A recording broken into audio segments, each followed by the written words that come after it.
Hello, this is Miss C again. We are going to get straight into looking at probably chapters 5 and 6 today. I'm never completely sure on how long things will take, so we'll just go through and see how many chapters we get done. We left off, if you remember, with Jekyll in sort of under a cloud of suspicion with Utterson, because obviously Hyde committed a terrible crime. He murdered Danvers Carew, the MP, and he sort of disappeared. But he murdered the Danvers Carew with a cane that had actually been given to him by Utterson himself. He completely incriminates Jekyll in the sense that obviously now Utterson is worried that he is actually sort of covering up or protecting a murderer. So this next chapter is really important because we left off with Utterson thinking, right, I've got to go and find out what's going on here. And in this chapter, that's exactly what he does. He goes to Jekyll's house, okay? Now, this is an important part of the novel for any questions relating to sort of how Stevenson uses settings, or, you know, that this idea of duality, which is obviously huge throughout the book, because Utterson turns up at Jekyll's house. And if you remember, I was telling you before that there are sort of those two sides to Jekyll's house. There's the front entrance, which leads to the sort of welcoming, affluent main sort of hall, and sort of where Jekyll would have his friends over and the dinner party guests would come. But you also have the back entrance, which is associated with the entrance Hyde uses when he's using Jekyll's house, and he's allowed to go in there. And that leads to the back part of the house with the dissecting rooms and the laboratory, which is sort of where Jekyll does his sort of experimental work and his work and stuff like that. What we discover in this chapter is that Jekyll actually bought the house from like some surgeons or something, and so people back in the day would have actually sort of gathered around to watch surgery taking place in the sort of more back part of the house. So when Utterson turns up at this house, so remember we're in chapter 5 now, okay? When Utterson turns up at this house, he's taken to the back part of the house. He's led through to the back part of the house where Jekyll is now sort of residing. Now already, in retrospect, knowing what is happening to Jekyll, we can see that this is kind of a sign, isn't it, of Jekyll's gradual decline and Hyde's gradual sort of growth, because it's almost like Jekyll is migrating over to the dark side of the house where Hyde is associated, i.e. he's giving over more and more to Hyde, sort of within himself as well. So when Utterson gets there and sort of gets to the house, Jekyll looks awful, okay? And he looks really, really like upset, distressed, really ill. Nothing like the kind of smooth, well-faced man smooth, well-made man. Yeah, his face was smooth and well-made. Anyway, nothing like that anymore. He's very upset. And Utterson basically has one very important question to ask him. And he's like, look, tell me you're not stupid enough to be sheltering this bloke now. Like, tell me that you know that would be a really, really bad, stupid thing to do. And Jekyll sort of goes, no, I'm done, all right? I am absolutely done with that man. I will never again be even thinking about, having him in my life. To a point where he even says, he's like, I'm done with him, he's gone, okay? Now, again, this does sometimes make me think of, again, I've said it before, like the way addicts might talk about sort of stopping smoking or stopping drinking or doing whatever. Like, I'm done with it, never again, won't go back there. The question is, how can you believe him? Especially once, obviously, we read the chapter 10, it makes more sense, doesn't it? So anyway, he kind of says this. He says, I'm done. I won't have him in my life again. And then he says, he's actually given me a letter, right? And he shows Utterson a letter that Hyde allegedly sort of handed in, or that came that morning, all right, that arrived that morning. And in the letter, it essentially says, like, dear Jekyll, like, thanks for everything, I will be leaving you alone from now on, all right? I've kind of got what I want out of you. You don't have to worry about me anymore, kind of thing. And so Utterson, for a minute, while he's reading this and when he speaks to Jekyll, he's kind of like, okay, do you know what? And later on, he actually thinks to himself, do you know what? Maybe it was worth Carew dying if it means that we get rid of Hyde for good. If it means Hyde's out of the picture now, maybe that was a necessary sort of thing that had to happen. A bit cold of Utterson to think that, but he is really worried about Jekyll, isn't he? So for a little while, in that conversation with Jekyll, he sort of seems to go, okay, this is good. And he sort of says to Jekyll, oh, do you have the envelope? And Jekyll says, no, I actually burnt the envelope, but it didn't bear a postmark on it. As in, I don't know where he's written this letter from. I don't know where it was sent from. All I know is I got this letter today.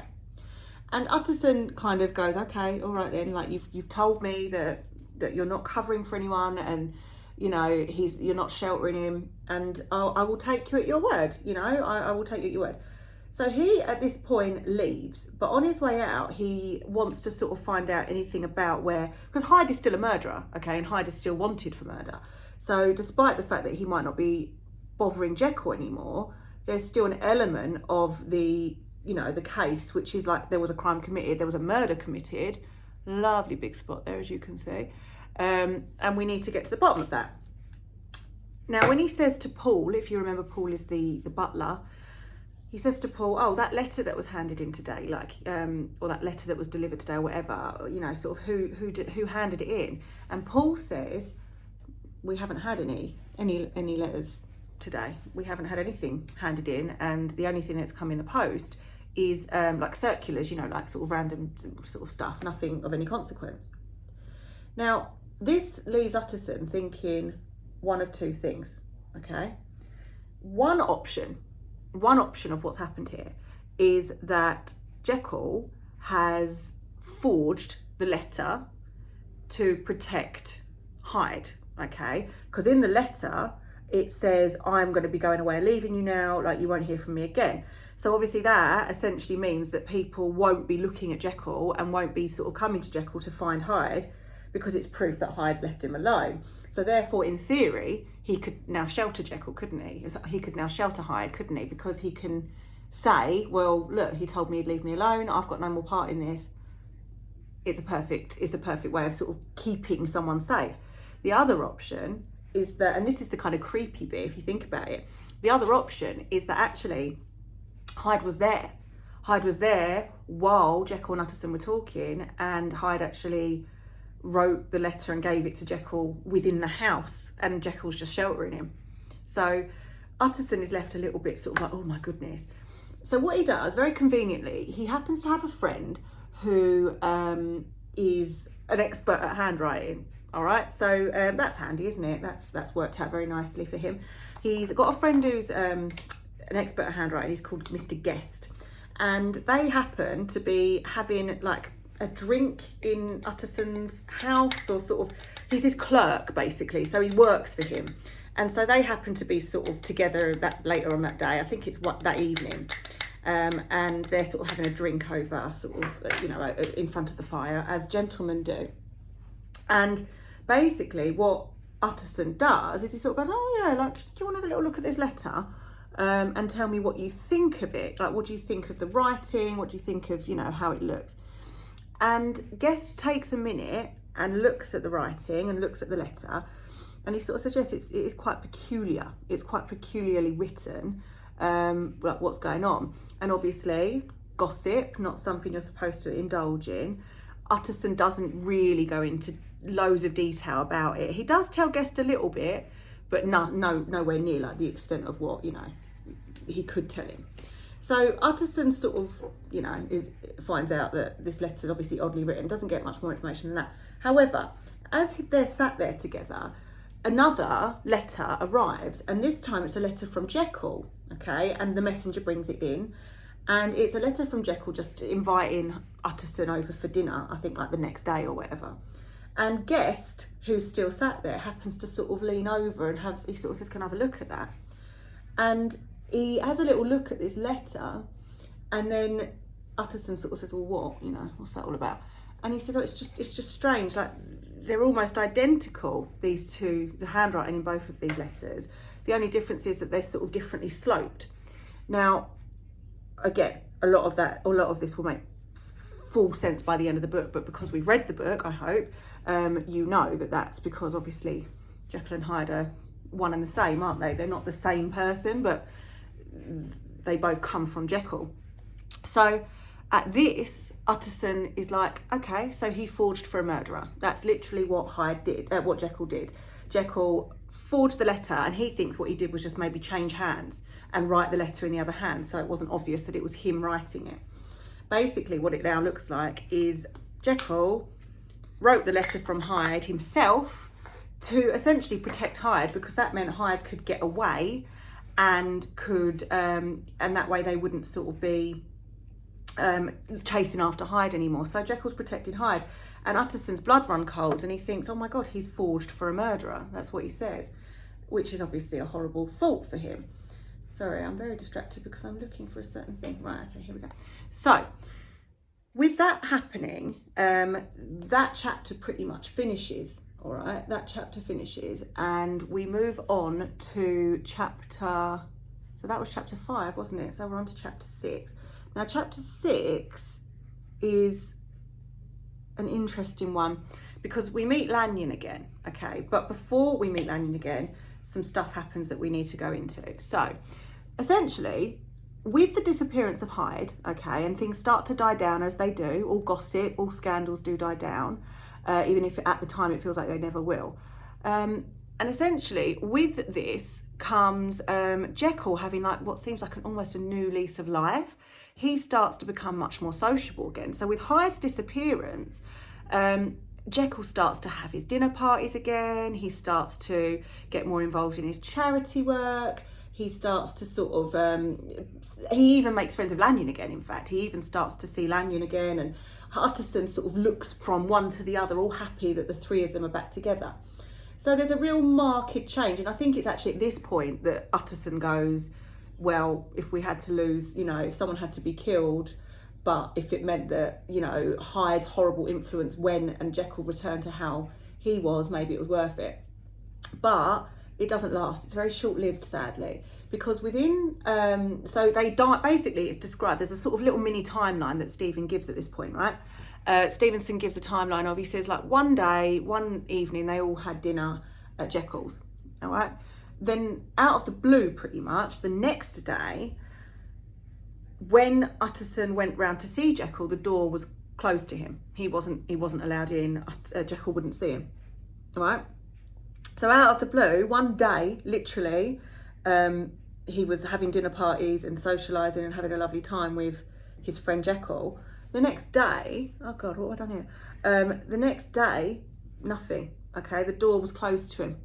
And from then on, for the next few days, he can't see him, right? He won't, Paul says no, he doesn't want to be seen, he doesn't want to talk to anyone. So Utterson, it says, had been sort of getting quite used to seeing Jekyll loads, and he feels a little bit like miffed about this and a bit put out. Completely ruined my nose here. Oh my goodness, I don't know how I'm going to fix this. He'd been left completely in the dark all of a sudden, and he felt a bit miffed. So he goes round to see Lanyon, because he thinks, well, maybe Lanyon can explain what's going on here. I'm going to have to cover this up somehow. You know, maybe Lanyon can explain why all of a sudden, out of the blue, Jekyll stopped wanting to see anyone. However, this is not good. Well, I never said I was an expert at makeup. I just said I'd do my makeup while I spoke to you. So yeah, he's talking, he goes around to see Lanyon, and weirdly, strangely, Lanyon is also in an absolute state. Lanyon, it says he had his death warrant marked sort of legibly on his face. So for some reason, whatever's happened, something's happened to Lanyon as well. Lanyon is described as a man who literally is on the verge of death. Okay, and when Utterson speaks to him, Lanyon sort of goes, yeah, I've had a shock. I will not survive. I fear that, you know, my time is sort of nearly run out. And he says, you know, I've had a good life. But then he gets a little bit enigmatic and confusing. He sort of goes, yeah, I've had a good life. It's been fine, like most of it.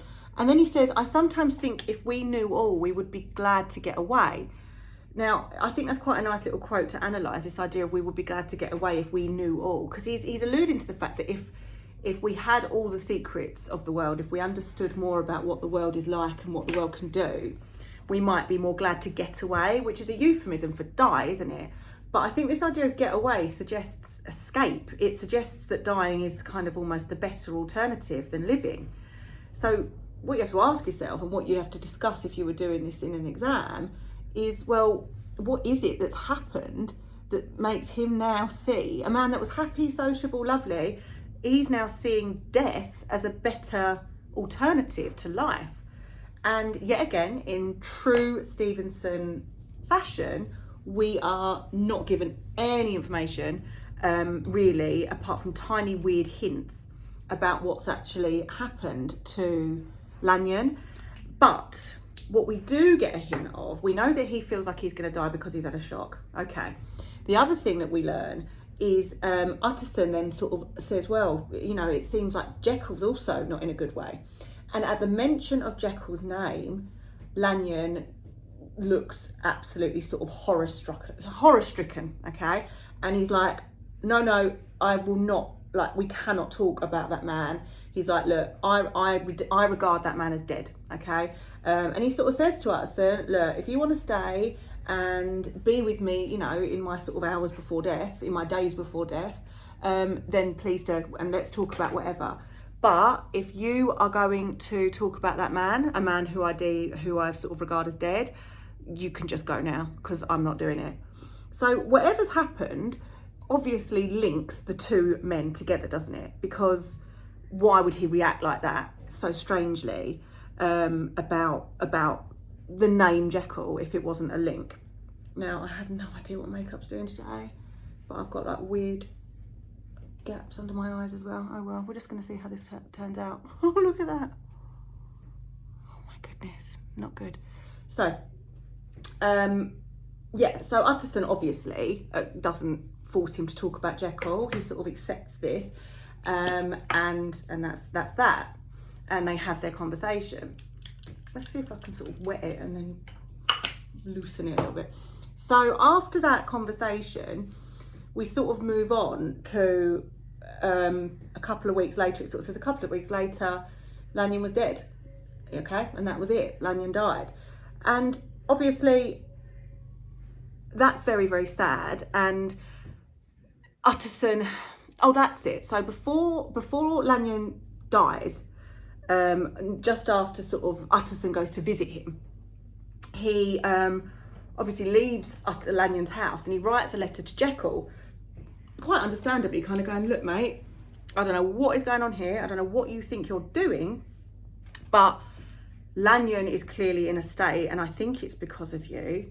And I need, I need some answers. I need to understand what's going on here, because this is just, both of you.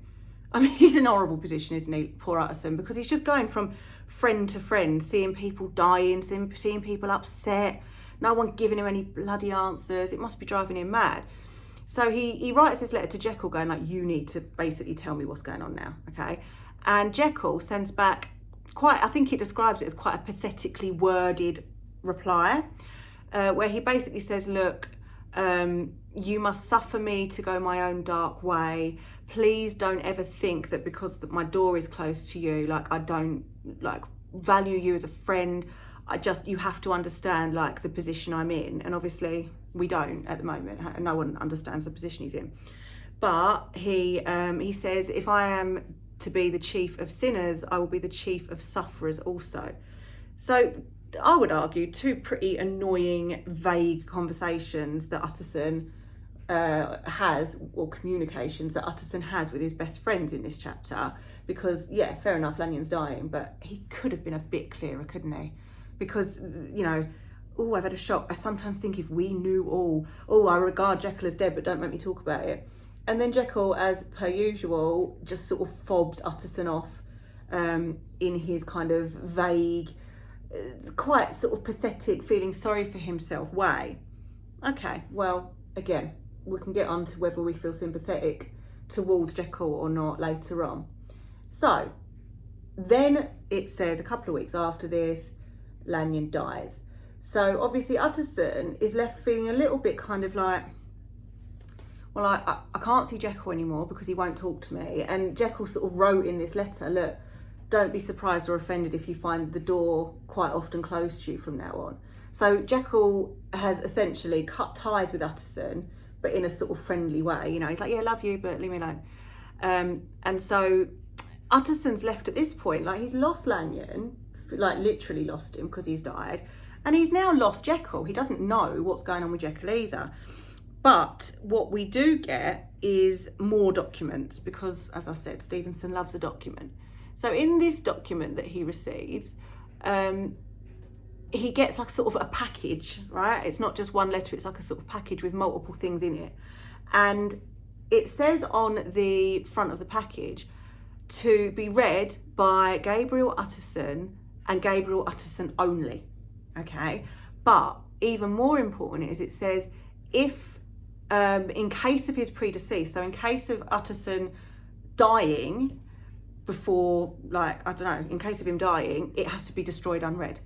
So whatever this document is, it's only for Utterson's eyes, no one else's, right? And so Utterson obviously opens it because it's for his eyes, but when he opens it, inside is another envelope, right? I know, bear with me, it can get a bit confusing. I might just do one video where I really briefly just go through the documents. But anyway, he gets the, inside this that says, if Utterson is dead, then no one can read this. He then opens another one. And in this one, it says, not to be read until the death or the disappearance of Dr. Henry Jekyll. Now, the clever people amongst us know that this isn't the first time a strange clause like that has been written into a document in this book, have we? Anyone who remembers chapter 1 will remember that that exact clause or that exact kind of phrasing is in Jekyll's will. Jekyll only wants his stuff left to Hyde in his death or his disappearance of more than 3 months. So at this point, the reader, along with Utterson, is going, hang on, there's a link then. What is going on here? Why is Jekyll now being mentioned in essentially Lanyon's last words? What is going on, right?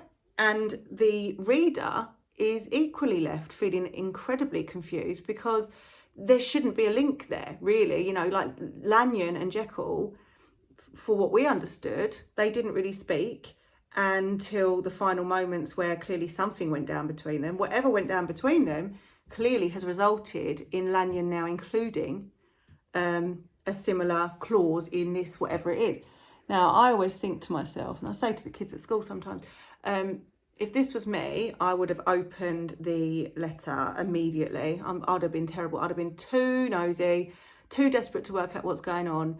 But Utterson, being the good lawyer and good friend that he is, actually agrees, like with himself, I suppose, and he doesn't read it. He puts it away in his safe where his documents live, because obviously Jekyll hasn't died or disappeared. So he's like, well, it's not my place to be opening this yet then. And he doesn't. So by this point in the novel, the mystery's really amped up because we know Hyde seems to have gone, but Hyde's legacy, if you will, seems to have left a huge amount of darkness, confusion. Him being gone briefly made Jekyll a better person than ever. Jekyll came back out, Jekyll was happy, Jekyll actually made friends again with a very, you know, his old friend Lanyon, which would have been lovely for Utterson to see, but also for the other two men. But yet, not far after that, we have this complete turnaround again. Jekyll shut himself away, Lanyon's dead, and Utterson, poor guy, still has absolutely no clue what is going on, what anyone thinks they're doing, what anyone's up to. I am having such a nightmare with my makeup today. It is unreal. It's not good. Good thing no one watches these videos, eh? So, moving on then, we might as well move on to the next chapter because I am still going. So moving on to chapter, where are we now? Chapter 7. This is actually a really short chapter. This is called Incident at the Window, okay? So this sort of moves us on a little bit in time. It's not, I don't know if it's exactly specific or if it's just sort of a little bit further on. But basically, some time has moved, some time has gone on now, and we are back to a Sunday with our mate Enfield and Utterson on their Sunday walk. If you remember, that's what they like to do on a Sunday. So they're on their walk and they happen to end up back along that same sort of street that they walked along in the beginning chapter, where he first saw the doorway and was reminded of the story and then told Utterson the story of the door. That's the doorway, that's the back entrance to Jekyll's house, etc, etc. Hopefully by this point this is making sense to you, yes? And he sort of says, hey, like, that doorway, why didn't you tell me it was actually the back entrance to Jekyll's house? So clearly Enfield at this point has worked it out. Like, I don't know whether someone's told him or what, but he now knows. And Utterson is sort of like, oh, well, you know, it wasn't my place to say or whatever. So they now know that that was the, that's the back entrance to Jekyll's house. And so they sort of wander around towards the front of the house. And lo and behold, they happen to see a certain Jekyll sat at one of the windows. And he's looking very sad and very sorry for himself, and he's sort of all lonely. And so they sort of call up to him and they're like, hey, you all right, mate? You know, what's going on? And Jekyll sort of says, oh, hello, you know, nice to see you. And he looks genuinely happy to see his friend. And Utterson says, oh, by the way, this is my cousin, Richard Enfield, which explains potentially why, even though they don't seem to have much in common, they're close and they're good friends. And he says, you know, why don't you come down, Jex? You know, come down and say hello, and let's have a nice little Sunday afternoon. Let's have a little walk. Let's spend some time together. Get you out in the fresh air, mate. And Jekyll, he doesn't just sort of go, no. He sort of goes, no, I dare not. I can't. It is impossible. He uses very definite, you know, sort of definitive language. My God, my makeup could not be going worse if I was deliberately trying to make it go worse. You know, he's like, I dare not. It's impossible. I can't do that. And obviously at this point, Utterson's kind of used to these refusals and whatever else. But he sort of goes, all right then, well, look, if you can't come down, how about we just sort of, you know, hang around down here for a little while and we have a chat. Like, we'll talk to you up at the window. How about that? And Jekyll, for a second, seems to love this idea. Like, his little face, he smiles and he's pleased, and oh my goodness, my eyebrows. You know, he seems really made up about it, and he sort of smiles and is sort of agreeing, and he thinks that seems really nice. But the problem being, Stevenson now describes that the smile was suddenly struck from his face, which I always think is quite an interesting use of verb, actually, because a smile being struck from your face suggests violence, and it suggests it was something very much unexpected, against your will, etc. Now, this is the moment of real sort of horror and mystery, because we, as the reader, don't know what happens. All we know is something happens, he looks absolutely terrified, and then he thrusts the window down and disappears, right? And again, this is one of those moments where I assume, because we are not a Victorian reader, we don't fully understand how someone might react in this scenario. But because I think of the way that, you know, it wasn't seen as appropriate to talk about things or gossip, basically, whatever they've seen, Utterson and Enfield don't talk about it, but they clearly have seen something, because they walk on in absolute silence. If they hadn't seen anything, and they didn't, you know, and they had no clue what was going on, you imagine they would have at least looked at each other and gone, what was that? What did he just do? But they don't. They just sort of walk on in silence. Like, they sort of walk on in silence until they've made it a little way away from the sort of where the house is and the window. And at that point, Utterson just says, God forgive us, you know, God forgive us. And that's it. Nothing else is mentioned. about sort of what happens. Now, some people I have heard would argue that they saw Jekyll transform to Hyde. I don't think that's the case, because Jekyll, Utterson is still completely in the dark until really, even in chapter, even in the next chapter when he goes to the house and it's the last night before it all goes wrong. He doesn't know what's going on. He's just as confused as everybody else is about what Hyde's part in this is, etc. I think they saw something terrifying in the sense that Jekyll looked so scared, but I don't think they know what. So, moving on again then, to think back on our sort of chapters 1 to 7, at this point, the mystery has been gradually building and building to a point now where, we've had deaths. Lanyon's dead. Yeah, he isn't directly murdered, but it seems that something very specific has caused that death.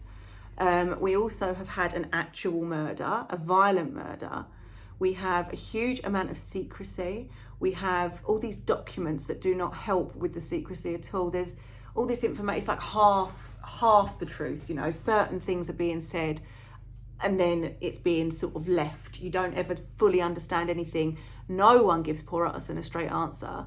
He only gets a straight answer when he reads the documents, and the documents are chapters 9 and 10. So as we go into chapter 8, which I'm not going to do today, I'm just going to do a little bit of context at the end of this video. As we go into chapter 8, it's essentially the final countdown, because it's our last chapter with Utterson as our kind of protagonist, because after that, it's actually 2 more embedded narratives. It's Lanyon's account of what happened, and then it's Jekyll's account of what's happened. So as we get to chapter 8, there's a lot still to uncover, all right? Yes, as I've said, nowadays it's quite uncommon for a student to kind of read this genuinely not knowing what the outcome of the book's going to be. But back when this was being read for the first time, this was going to be a genuine mystery. What is the link between these 2 guys? What is going on? Why is Lanyon dead? In fairness, we don't know why Lanyon's dead either, do we? So, because I'm not quite finished, what I'm going to do very quickly, again, this is more for AQA than for EdXL, for example, but at the same time, it never hurts to just know. Knowledge is power, right? I think I probably said the exact same thing last time. But anyway, a bit of context for you, all right? We talked about Darwin last time. I'm going to talk to you about Sigmund Freud today. So Sigmund Freud was a psychoanalyst, so he studied sort of the brain, but not in an anatomical way. He studied the brain in a sort of in relation to your sort of psyche and your subconscious and that kind of part of the brain, as opposed to the physical anatomy and the sort of, the actual makings of the brain. Anyway, he was a psychoanalyst, and he is known for being a little bit out there with the kind of stuff that he theorized.